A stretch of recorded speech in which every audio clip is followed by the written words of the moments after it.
So it's a pleasure to have Kento Sato here from Riken, where he is the team principal of the high performance big data research team. So I think I'll just leave it there. Without further ado, Kento, take it away. All right, good morning. So today, first of all, thank you for inviting me to this event. I'm so honored to give this talk. So today I will talk about system software solution for large-scale data management in scientific research. So I have several titles. My position is team principal for high-performance big data research team at Riken RCCS.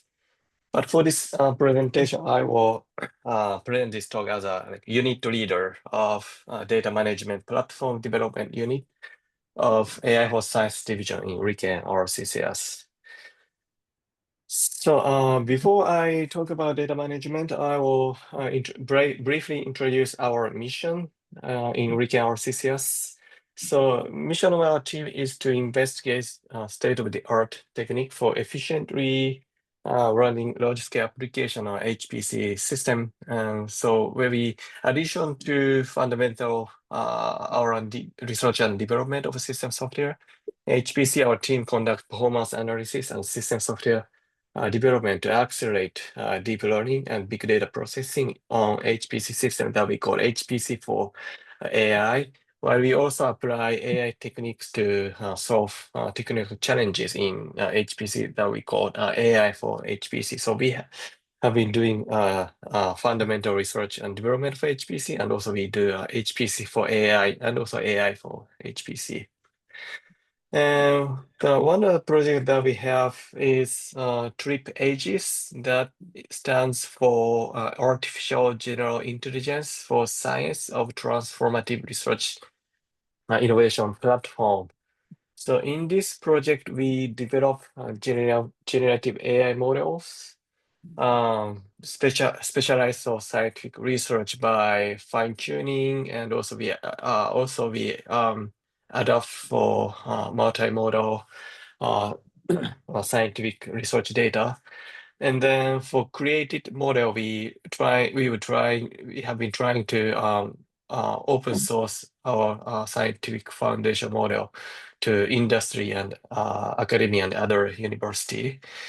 So mainly we focusing on high quality data and advanced model and computing resource in this project. So for high quality data, we have been collecting and maintain high quality data for training and fine tuning. So right now we are targeting, we have a strength in life science and material science. So we target these two scientific field for scientific foundation model.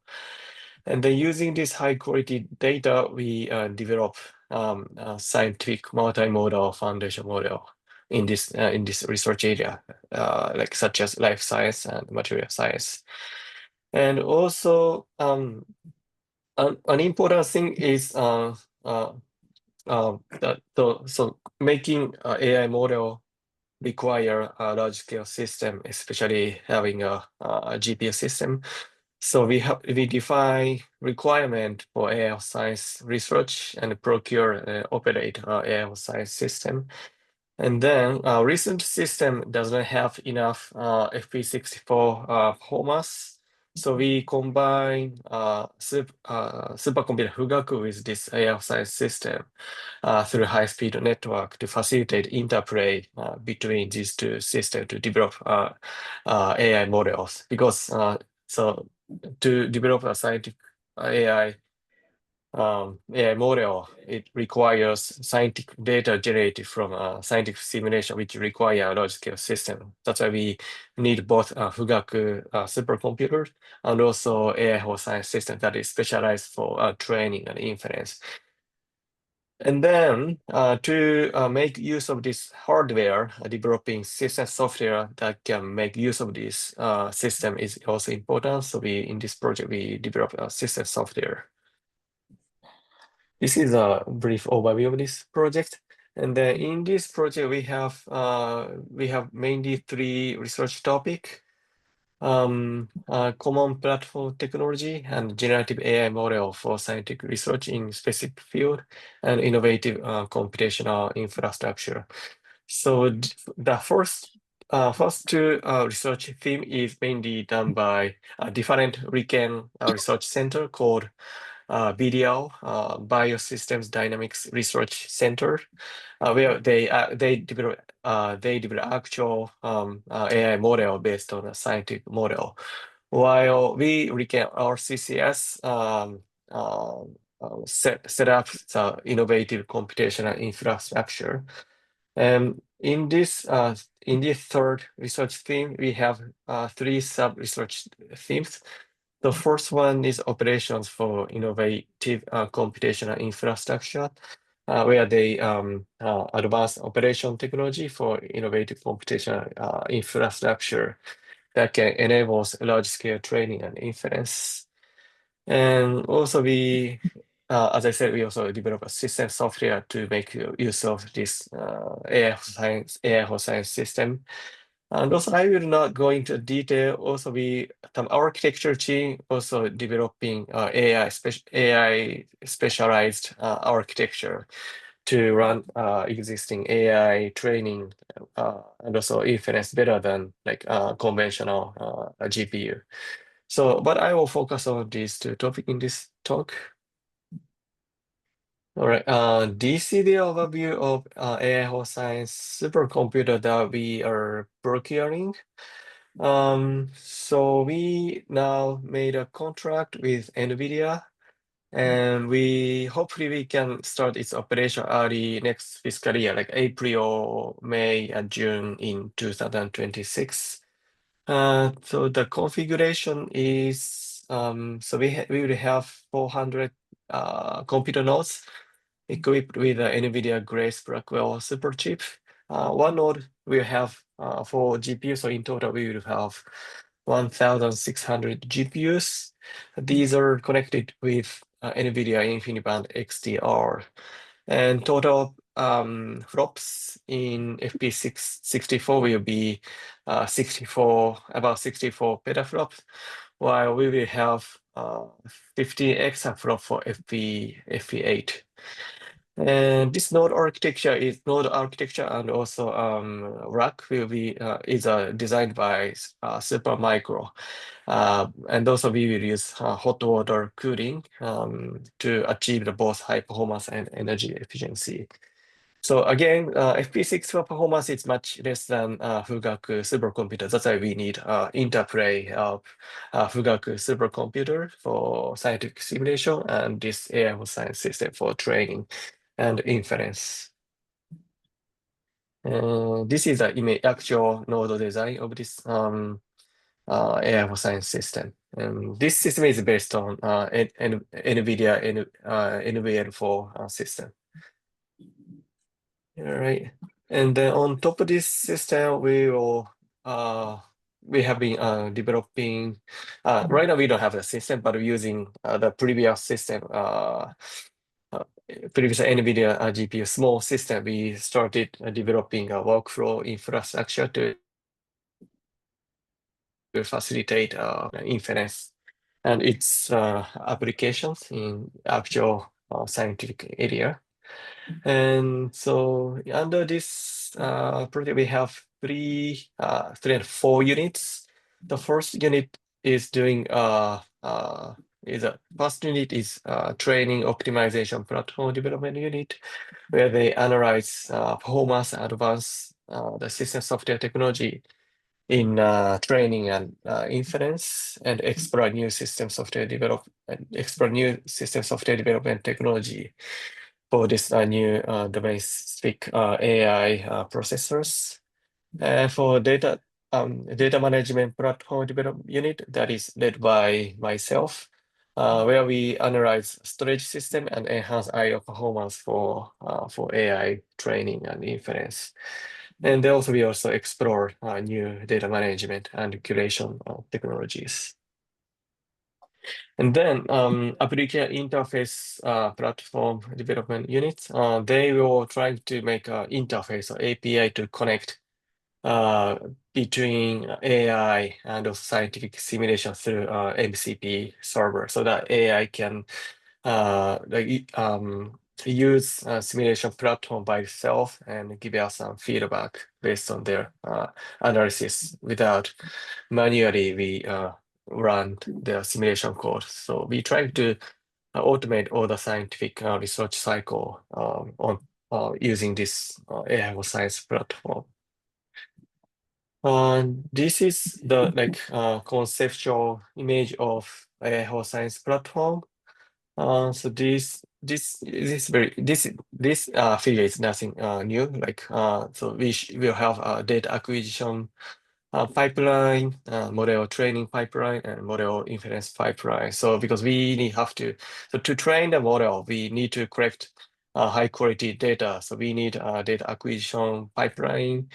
And also once we get the scientific data, we have to efficiently train AI model based on this scientific data. And then once we finish the training, we also apply this model for actual scientific field through the AI inference. So we would like to automate this series of AI scientific research activity that also include program code generation, also actual execution of program simulation, and data generation and data analysis on experimental result, and also proposal for the next step. So we would like to automate this research cycle on top of this pipelines system, the workflow system. And so developing this platform is not our goal. We have to develop several system software to enhance this system. So of course we have to first we have to develop this platform, and on top of that there are several data exchanges or training data, and also model itself also becoming bigger and bigger. So moving one location to another, like between repository to actual computational nodes, it also takes time. So we also working on data compression for efficient data management. And also HPC system itself become source of data for AI training. So we need some advanced way of simulation to efficiently run a scientific simulation. Then of course, training and inference itself takes, especially training takes time. So we need some enhancement in training capability. We're trying to enhance all the pipeline with system software technologies. So I will explain more detail for each components that we have been working on. So this is more detailed overview of what this AI for science platform look like. So here we have a data source. It can be a external sensor, or this also can be a simulation itself in the HPC system. So once we acquire this data source, we collect this scientific data. Right now we are trying to use a Globus data service to collect this scientific data. And then the usual path is using this raw scientific data, we train the AI model or do a fine tuning with using an HPC system, and then store the trained model in repository. And then model inference pipeline retrieve this. Sorry, I think it might be better to switch to pointers. Retrieve trained AI model, and then we actually run inference as an inference service through the VLLM or Llama framework. But many of scientific users, especially end user, are not familiar with command line GUI, command line interface. So we trying to provide web browser based services so that the end user can easily use trained model through the browser. So right now we are planning to use Open Web UI, And OpenVIA also integrate with other service like image generation or code optimization. So put them together, we provide a service for AI for science platform.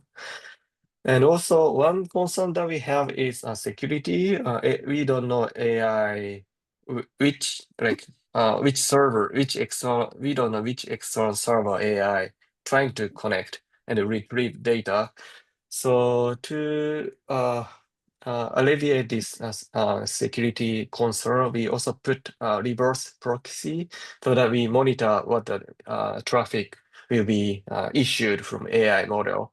And then if it's not allowed accesses, we block the level of reverse proxy based on our security policy.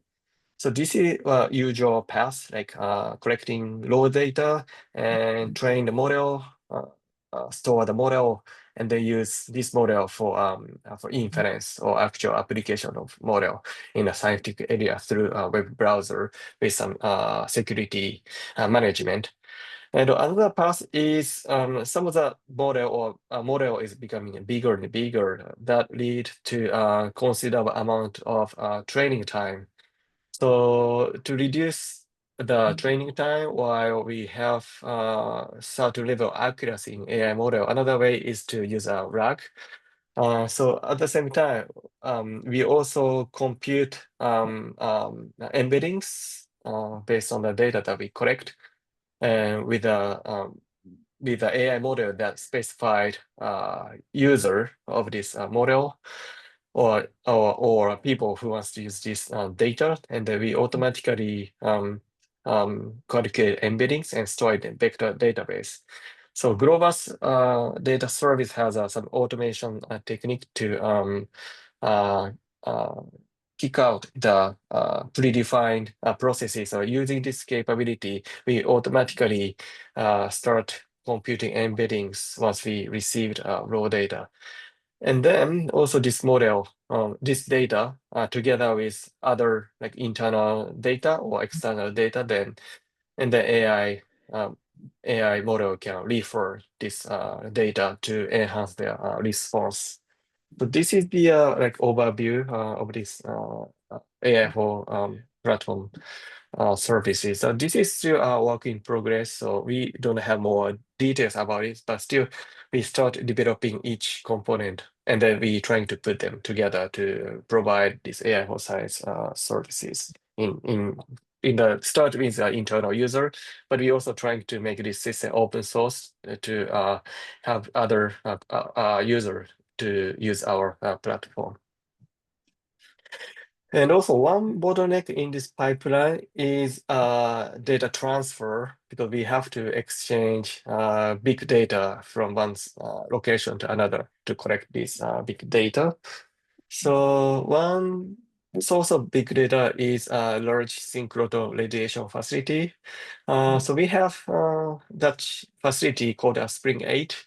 So this is a map of Japan.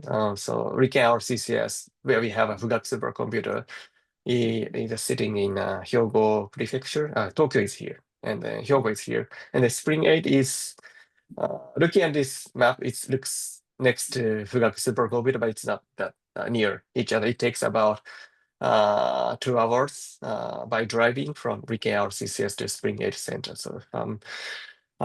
So still we have to transfer this data through the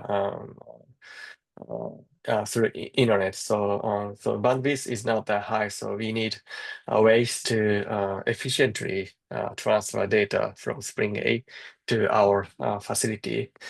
And also on top of that, from this year, they developed a next generation detector, and they just started their next generation detector, and then they project based on their study by using this high resolution detector, they will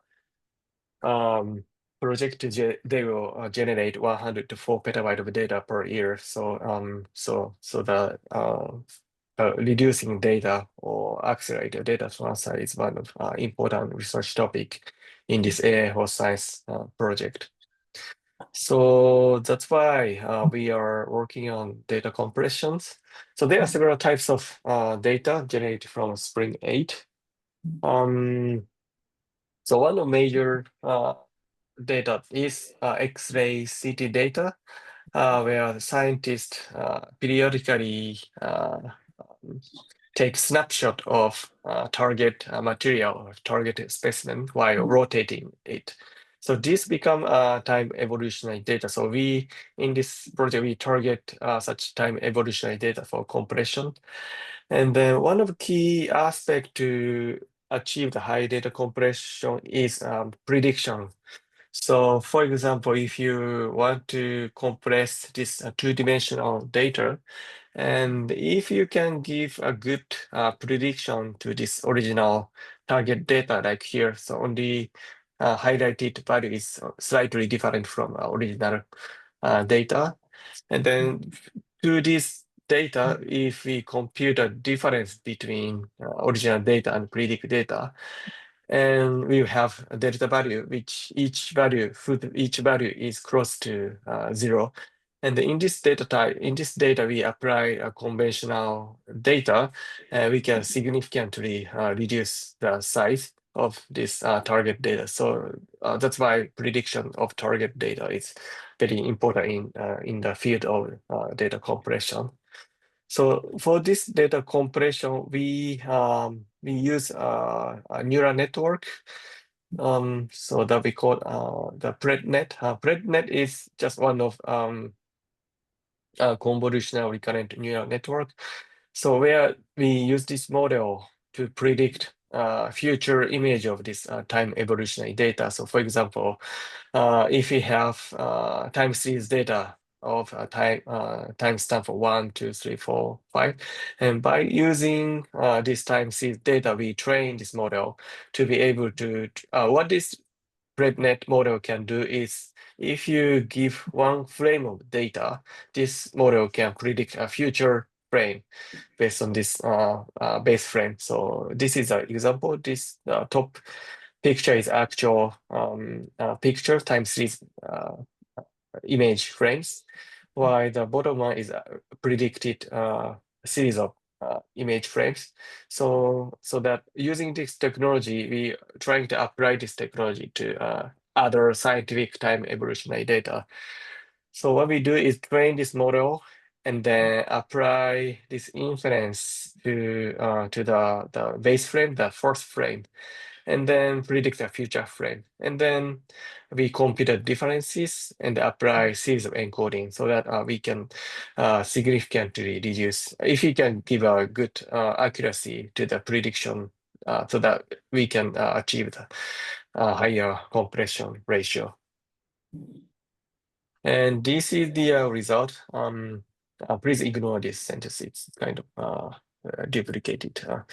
So if you look at this result, so the result on the top, on the middle is a compression ratio in lossless mode of this compression scheme. And also we also, this framework, data compression framework give uh, lossy mode using quantization. So if you want lossless compressor, this AI-based data compression achieve 10 to 15 compression ratio. That means the compression ratio is, for example, compression ratio is 10. It mean you can reduce from 10 gigabyte to 1 gigabyte because the sizes become 10% of the original data. And then if you allow us to introduce like few percent of error, this data compression framework can more significantly reduce data size, reaching about 40 to 50 compression ratio. So this is one research topic that we have been doing, and also when it comes to data compressor, this is a collaboration with Argonne National Lab. They also have several series of data compressor designed for special or designed for specific types of scientific data. So what they are doing for each data types, or scientific research field, they developed a specialized data compression tool that lead to multiple implementation of data compression too. So in terms of user, the user have to switch between different types of data compressor depending on types of scientific data.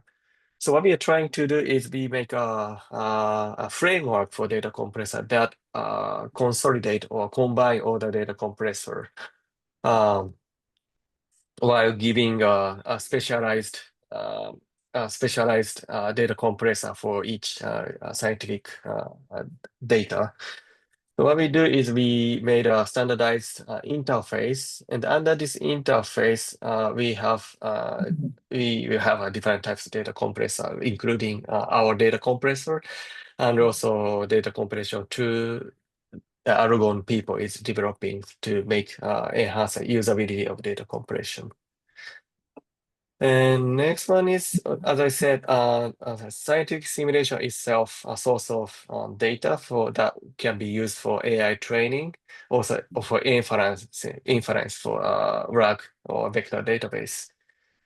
So when you generate the training data, the data that is used for AI, that we have to run the simulation for a long time at large scale. But if you run a large-scale application for a long time, you will face a failure of the system, so that you have to write checkpoint and restart for the last checkpoint, so that we can continue simulation while producing your training data. So, but in case of like more large scientific code that is developed by some other people, or if you use an open source application that is not use a checkpoint list that does not have checkpoint result capability, the user doesn't know how to which variables to be checkpointed. So in this project, what we doing is we made the tool that can automatically identify a variable to checkpoint using data dependency analysis. So we analyze a source code using static analysis and dynamic analysis, and then make a dependency graph of each variable, and then we identify what the minimum set of variable that we need to checkpoint, so that without any notion about the structure of the code of the application, the user can know which variables to be checkpointing, so that we can automate this detection of checkpoint variable using our tools. And also, accelerating AI training itself is also important topics, because, as I said, training itself takes time, takes forever if you use larger and larger models for training. And then one difficulty for the we system computer scientists can easily know how to use parallel training and how to decompose the training through the data parallel, pipeline parallel, or tensor parallel. But more scientific or computational scientists occasionally may not have a good notion about how to decompose or efficient way to decompose this parallelism. So to facilitate this parallel training, there is a tool that called ADPA that enables auto parallelism. This tool help us to find a good decomposition of the parallelism through the data parallel, tensor parallel, and also pipeline parallel. But this tool produce inefficient code. So this framework use XLA compiler, but this compiler still produce inefficient code. So especially in a location of all reduce every end of pipeline parallel of backward computation. So what we did is we analyzed the computation graph and shifted gradient averaging communication from backward to the parameter update. So each end of this pipeline stage, they need to synchronize with all the GPUs every time at the end of the data parallel backward. So, but these all reduction can be run in parallel at the same time. So we procrastinate this reduction and put this reduction at the end of this training pipeline parallelism, so that we can overlap the all reduction, so that we can minimize the all reduction time. So because we only targeting all reduction, so we achieved only like up to it's not significant, but we achieved about up to 27 performance improvement, just only improving communication. So this is the yes, the several research activity to enhance AI for science platform. This is the last slide. So because today I only have 20 minutes, so I limit to this research topic, but we also have other more other research activity that enhance the AI on science. But I'm happy to give more detail in the next opportunity. So, but I think it's time, so I will stop here. Yeah. Okay, thank you very much. I think we have time for like one question. We're a little bit behind schedule, and so there was a lot in that talk. So we can probably, I'm sure there'd be a lot of. Sorry. Oh, it's fine. Yeah. No one else is gonna go. This is maybe more of a silly question. When you were talking about your neural networks that are predicting the next frame, are you guys leveraging any of the technology NVIDIA and AMD are using in video games to do that same thing? No, we don't use any NVIDIA's technology. We just use the NVIDIA GPU, but at the level of software, we just rely on open source software to train and also apply this neural network. So maybe video game area is something we have to look into. Yes. Yeah. Cool. I have one quick question. There's an effort kicking off in the DOE around building, large scale models for science.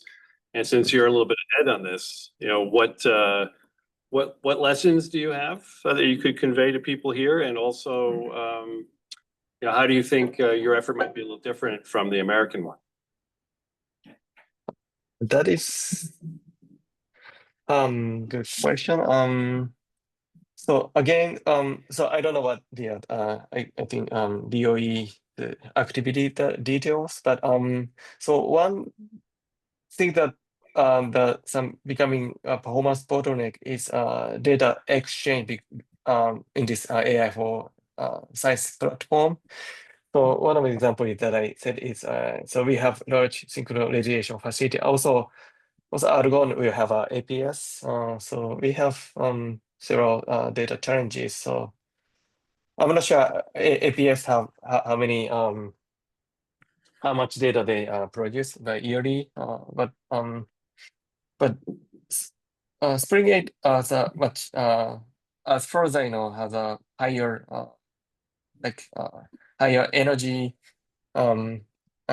sensor that lead to produce more data or more throughput of the data generation. So so that's why we focusing on data compression to